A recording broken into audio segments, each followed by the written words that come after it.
This is an unusual story from Alex. It's really good, so let's jump into it. When I was young, we lived in Kernersville, North Carolina.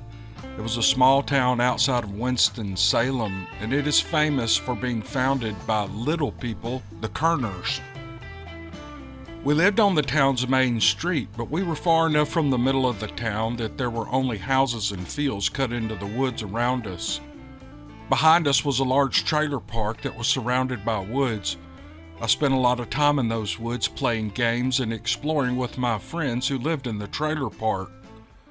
From my earliest memories until we moved when I was 14, something would visit me at night. It wasn't constant or all the time. Sometimes it would come multiple times in a single month, and then it wouldn't come back for several months. I never mapped out the visits to see if it was coming more often in certain months or during certain times of the year.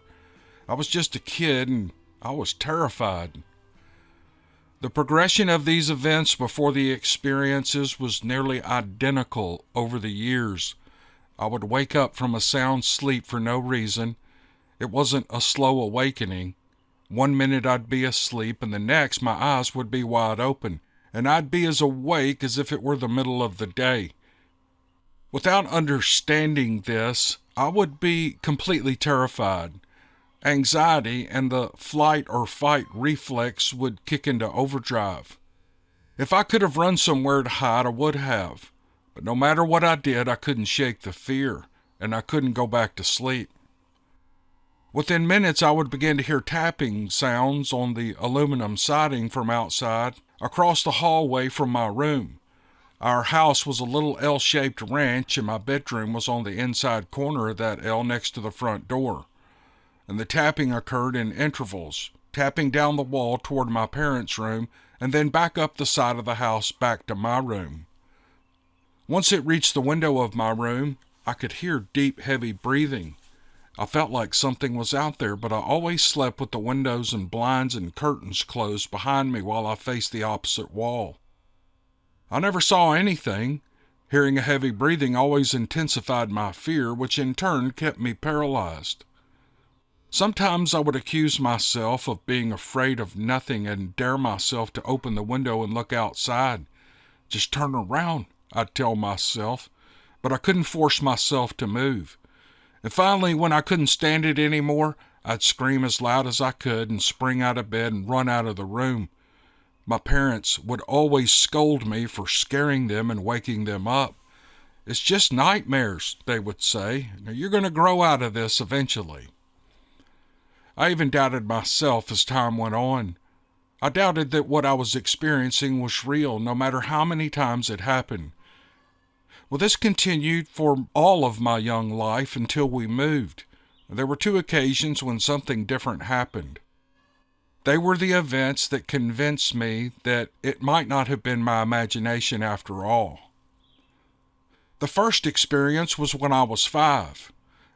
We had a deep snow that night, so I was excited to go out and play in it the next morning. But when I looked out my bedroom window and saw footprints 10 feet away, I was disappointed and angry. It looked like my dad had been out there walking around the house and ruining the pristine snow. Well, I quickly put on my heavy winter clothes and I headed out. And when I passed my mom and dad in the kitchen, I asked if anyone had been outside. "No," they answered, smiling at me. "It's all yours." My mother called after me that I needed to eat breakfast before I went out, but I couldn't wait. I couldn't let someone else have all my beautiful snow. Well, I was perplexed, and it looked like my dad had made the footprints. I followed their path around the house, and I saw that they went off into the field toward the woods. I went back to the front yard to see where they had come from, and oddly, they had circled the willow tree by the road, and from there, it seemed as if they came from the woods on the other side. I went back inside to get my dad so he could see the prints, and he insisted that I was the first one outside and that those footprints were mine. They'd been watching me from the window. I did my best to convince him to come out and look, but he said I was seeing things. But I knew better, even though I was just a kid. I was much older when the next event happened. It was about a year before we moved. I woke up feeling that fear, and as usual, I couldn't get myself to go back to sleep. I was determined to fight it, so I popped up in bed and I looked out the window. But there was nothing there. I had to use the bathroom, so I stepped over my old English sheepdog, Oliver, who was lying in the doorway with his belly on the cool wool of the hall floor and his head on the carpet in my room. And in the bathroom, I was still gripped in fear, but I forced myself to look out the window as well. There wasn't anything there either. Now back in my bedroom, I did my best to shake the fear, but it wouldn't let go. I glanced over at my window as I climbed into bed, and all I saw was the light of the moon shining through the curtains. I was determined to force myself to fall asleep, but within a few minutes I heard a commotion outside. Our outside dog was a black lab terrier mix named Zip. It sounded like she was chasing something. She wasn't barking, but she was growling and running around like she did when she was chasing stray dogs out of the yard. And whatever she was chasing, it sounded like it was moving around on two legs. She'd run in on it snarling, and then I could hear it stomp off. I was terrified beyond my limits, and there was no way I was going to get any sleep, so I got out of bed. Oliver was on his haunches with his head up and his ears raised, staring toward the window at the sounds. And instead of going to the window, I walked down the hallway toward the sliding glass door on the back side of the living room. There was a small window to my right that was on the same side of the house as my bedroom, and as I passed by, I dared myself to look out. There was nothing. I opened the door and I called Zip. She came running toward me from directly in front of me, not the direction I expected. And it made me wonder if she was still the one making all the noises. It had to be her. What else could be making all those sounds? She sat guard in front of me as I scanned the woods looking for the source of the noise. "Go to your house," I told her.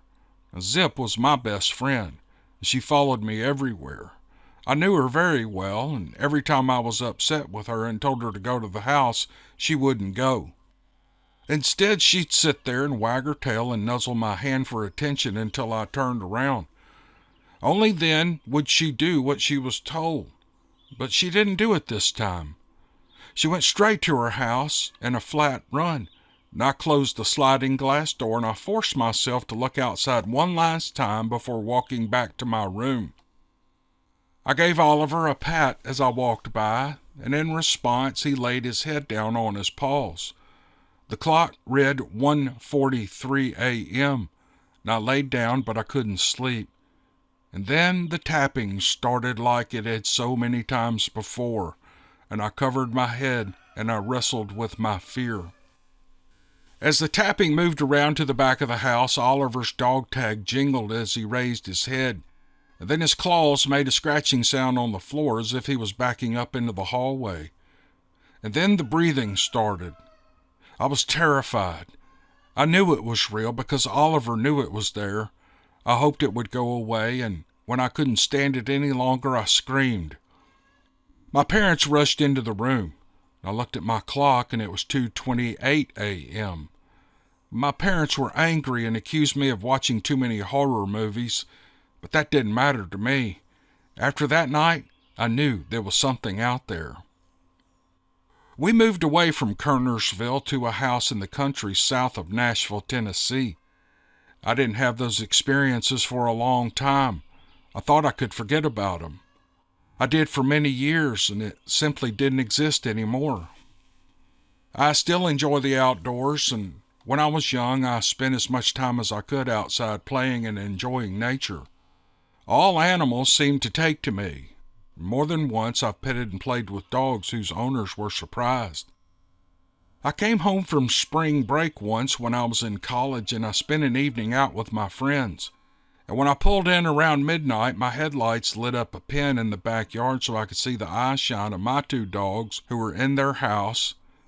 They were strays that I had adopted, and the neighborhood rules dictated that I had to keep them in a pen at night. Usually, when I came home, they would get up and walk around, and they'd wag their tails whining until I came over to pet them. But on that night, as soon as I got out of the car, that old fear hit me again. It was like being punched in the gut and then falling continuously. My stomach jumped up to my throat, and it wouldn't go away. I stared at the pen, and the dogs stayed put in their house. It was completely silent. Not even the crickets were chirping. I knew they could feel what I was feeling, and I started to walk toward the house at a normal pace. I was a grown man now. There was no fear. This was crazy, and it shouldn't be happening. I opened the back door and I stepped calmly inside, but I couldn't resist shutting the door as quickly as possible. I went to the restroom, still perplexed that this was happening, and I looked out the window, but I didn't see anything unusual. And I brushed my teeth and I went to bed. My window was open. Outside, the blue-green light of mercury vapor street light illuminated everything, and my clock was flashing 12 midnight in red on the TV stand. I hadn't bothered to reset it. I lay down on the bed. When I was younger, I always slept facing away from the window. That was on my right side. I've always slept on my right side, and with the way my room was situated, that meant I was facing the window now. So I closed my eyes and then I opened them. The red light of the clock flashed against the floor like a neon roadside diner sign. I told myself that this wasn't possible. I was in another state. I shouldn't be feeling this fear. And I mentally searched for some psychological explanation. This couldn't be real, I thought. Well, I believed it was when I was younger, but it wasn't real. It couldn't have been. I closed my eyes again, but I couldn't keep them closed, no matter how many times I tried. I just couldn't fall asleep, and I looked outside for a long time. The last time I opened my eyes, all I saw was black. And at the same moment I opened my eyes, I felt a sort of pressure over my entire body from every point around me. It pushed inside my head on my brain, too, and I squeezed my eyes shut in defense, and then I noticed my legs were moving off the side of the bed like I was being forced to get up. Well, I clenched every muscle in my body to fight against whatever was controlling me. Something was telling me to get up and go outside. I imagined myself walking outside. I fought hard to stay still, but my leg was slowly moving to the edge of the bed. I kept it from touching the floor, but I was really straining to hold myself still. As long as I focused on my body, I could remain still, but the second I had to take a breath, it moved against my will. Well, I didn't know what to do. I didn't think I could fight it much longer, and I started praying, "Our Father, who art in heaven, hallowed be thy name." It seemed to have a slight effect. Just a little, but I felt I would be protected if I had faith. I knew that God would save me, and I prayed again. It was hard to say the words while straining every muscle in my body, and I felt like whatever had me was trying to keep me from speaking. Well, I prayed a third time, and before I even finished, it was all suddenly gone. And I opened my eyes, and I could see the blue-green light in the yard and the flashing of the clock face on the floor. And I felt like a wave receding back into the ocean. I was immediately relaxed, and the fear had gone, and I finished the prayer as I stared out the window. And then I ran out of my room, shutting the door behind me, and I fell on the floor, and my entire body was covered in sweat despite the coolness of the night, and all my muscles were sore. There were no windows I could see out where I sat, but I felt it was safe, so I grabbed my cigarettes from my own room and I went outside. The sounds of the night had returned, and my dogs came out of their house and walked around their pen, and I finished my cigarette and I went back inside. That was the last time something like that happened to me. I don't know what it was. I feel sure it wanted me to go outside, and I don't believe the outcome would have been good for me. I think that fear I felt is the same fear some people who have Bigfoot encounters feel. And I've told this story a few times, but nobody has ever taken me seriously. I don't know what to blame for all this. Is it a demon, a dog man, a Bigfoot? I can't say. All I know is that what I saw was complete blackness, and what I felt was an absolute invasion of my mind and body. I think God saved me. My faith chased it away. The instant I began to pray, I knew I was going to be okay. And maybe there are other people who have experienced this. My heart goes out to them. It's terrifying not to have control of your own body. There are accepted psychological explanations for what happened, but I don't think any of them fit what happened to me. If I know I'm going crazy, then I must not be insane, right? Oh, very good story. There's no creature in this story. It is a psychological event in this guy's life. It has to be, because he never saw anything, although he did see tracks and he heard sounds. But this is creepy, and it's some kind of haunting, or who knows what it is, but I love this story, especially the way he wrote it. He's very clear and concise, and I really appreciate it. So thanks, Alex, for sending this. All right, this is going to be a little different. I get several emails throughout the year, people asking me specific questions about different things, and a lot of them I don't know how to answer. Most of them are about Bigfoot, what I think about Bigfoot, what do I think about this or that regarding these mythical creatures, and I don't have an answer for that. To be candid, I don't really care. I could care less about Bigfoot or Dogman or ghosts or UFO. I'm kind of caring about UFOs. Those are kind of interesting. And all the other topics are interesting as well. But I just don't have any skin in that game. I've never had any interest in, does Bigfoot exist? Does he not? Anyway, I'm kind of rambling on, but some of the questions I get are pretty interesting. And this one in particular, I thought I would take a minute and answer. The woman that sent me an email is saying that she's been told she has a nice voice. She's done some recordings for phone answering machines and things like that. Things that you might ask someone in an office to do if they have a pleasant tone in their voice and they speak well. But she was asking about getting into voiceover work, and right out of the gate, I'm going to say I don't know anything about that. However, I can talk about my little sphere of the audio things that I do, which are just fictional and non-fictional stories. I'll tell you what I think about a few facets of the voiceover business, and they're just elementary logical conclusions I've come to just by reading and watching as I kind of move through this. I guess it's an industry. I don't know. Like, let me give you an example. If you were interested in narrating audiobooks, I'm going to tell you right now, there's no money in it. Especially if here's the deal. Like, for instance, ACX. There are over 1 million registered producers on ACX. In other words, people looking to narrate audiobooks.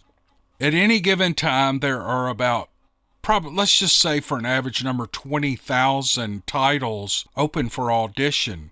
So you do the numbers at how competitive that is.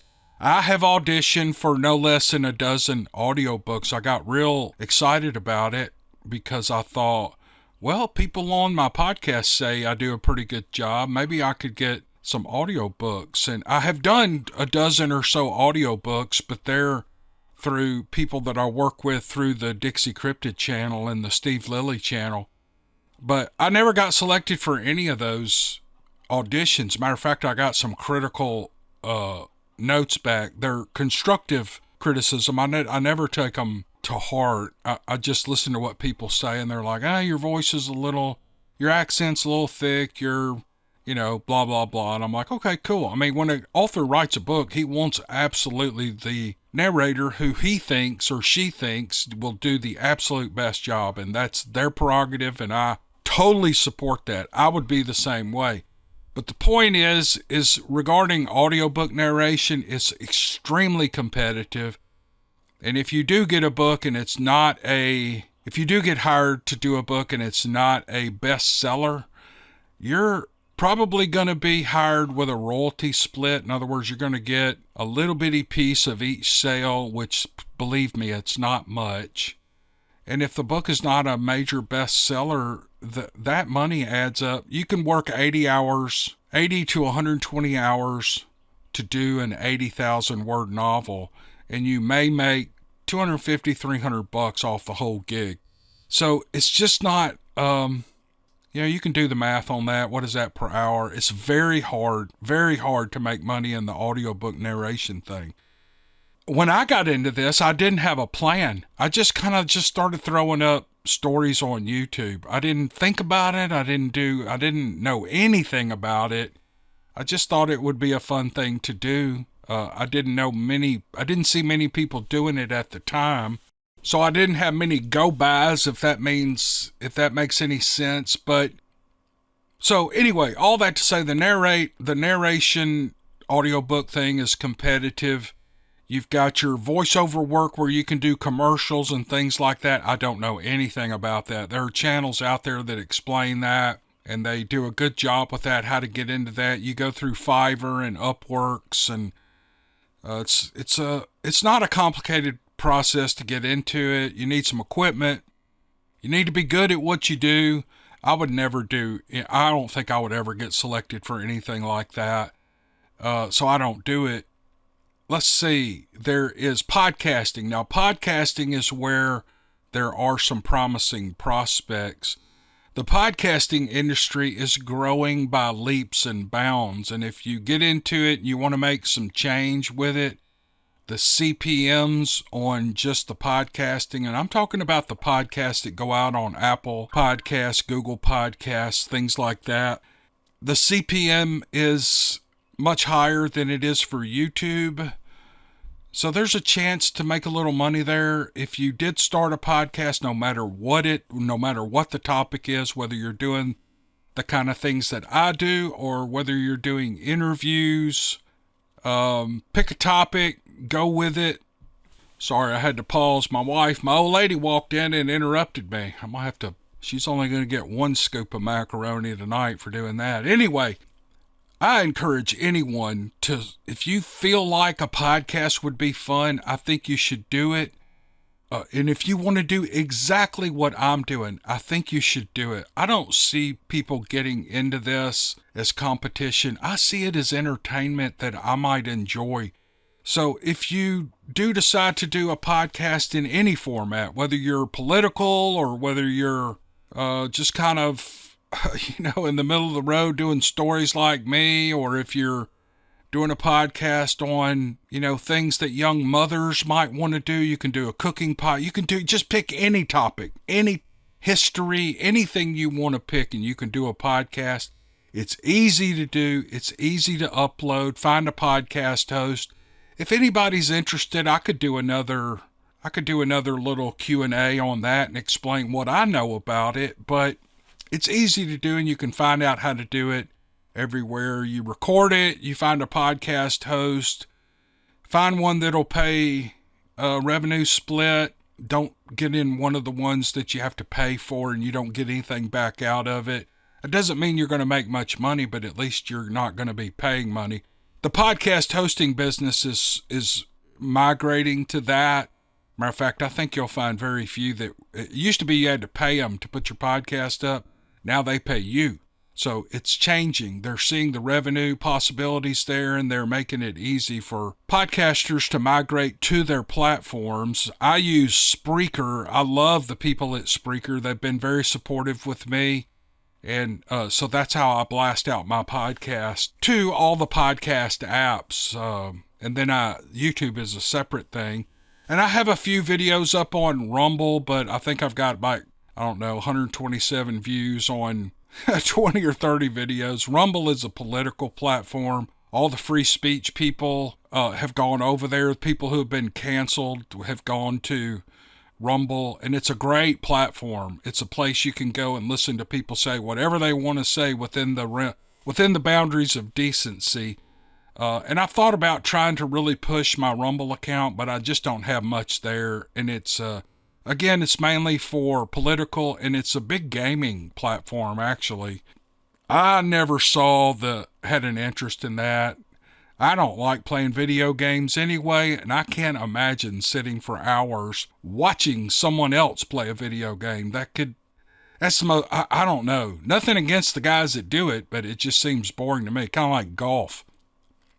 So yeah, if you are interested in doing it, if you've been told you have a nice voice and a pleasant way of speaking, you can buy some equipment. As far as equipment goes, if you have any questions, just send me an email and I'll tell you what I have. I'll tell you what I have now. I have I think it's called a Rodecaster Pro. It's this box with a big red button on it. And it's got little meters, and you have to work with it a little bit to get it set like you want it.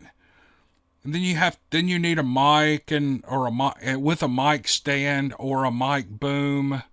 You need a cord to connect into the Rodecaster blaster thing I have here. And you record everything on an SD card, then you transfer it to your computer, and then we get to the editing software. I use the Adobe suite, and the audio is done in Adobe Audition. I do the videos on Adobe Premiere Pro. I do my thumbnails in Adobe Photoshop, but you can find similar editing software somewhere out there on the internet free, and it's easy to download. You may have to put up with some ads and a lot of emails, but it's free. My rig, probably, I bought it about 3 years ago, and I'm still using everything I bought. I think I put about $600 or $700 in it. Now it would probably be close to, you could probably get by under $1,000, but it might be more expensive than $700. However, you can set up a podcasting rig a hell of a lot cheaper than that. You can go buy some of these Zoom products, like they have just look at the Zoom website. You can see all kind of things. And on Amazon, you can buy total kits where you get the recording box. It's a little bitty box. It's very powerful. And you stick an SD card in it, and it comes with microphones, mic stands. It comes with the cords that connect to the little box. And you just turn it on and set your gain settings, and if you want to do a podcast with like a round table podcast with 4 dudes or 4 women or 2 dudes and 2 women, whatever, talking about a particular subject, you can stick a microphone in front of everybody's face and record the whole thing. And I'd love to do something like that. I live out in the middle of nowhere, and nobody around here, hell, most people around here can't even speak English, so I don't really have a pool to choose from of people to get together and talk about stuff. You can do that, and you can get into it probably for less than $300 that way. So 13 minutes in, I just thought I would answer that question. To the woman who sent the email, thank you for that. I've had several other people send emails along the same lines, and I tell them the same thing. Go for it. Absolutely go for it. Find out if you like it. If you like it, stick with it and just hammer away. And if you have any specific questions, just send me an email, and we'll get on the phone, and I'll kind of walk you through what I think. I love helping other people do this stuff. And I'm by no means an expert, and I just learned it all the hard way, just kind of pecking and punching and figuring out audio and figuring out what sounds good to me. So yeah, go for it. If you want to start a podcast, don't look for any payback. It's a long run. It's a long game. And to get into it, it takes a long time to build an audience. And if you don't, if you're in it for the money, you're after ears and eyes. You want ears and eyes on your podcast, and you want them to be listening to the ads so that you get paid for those ads running. It's a long game, and so you kind of got to love it to do it. You would make more money immediately working at a convenience store or at McDonald's or at a Walmart. Trust me, you would. There's just not much money in this. So again, you just have to really enjoy it. And I hope some of you who have been thinking about this will take the leap and do it. And if you have any other questions, I'll do this once a month and stop and answer a question. I cannot imagine what about me you would want to know. Again, don't send questions about Bigfoot, because I'm just going to ignore them, because I don't care. Don't send me blurry pictures. Don't send me blurry videos or things you think are Bigfoot. I think that's great that you have those. It's just that me personally, I'm not interested in that. I think I talked about that before I got into all this podcasting thing. So anyway, I just doubled the size of this podcast by really talking about nothing. But I thought I would answer that lady's question. Thank you, ma'am, for sending it. All right, that's going to wind it up for this one. Hope you guys have a good weekend, and we'll see you on the next one. Thanks.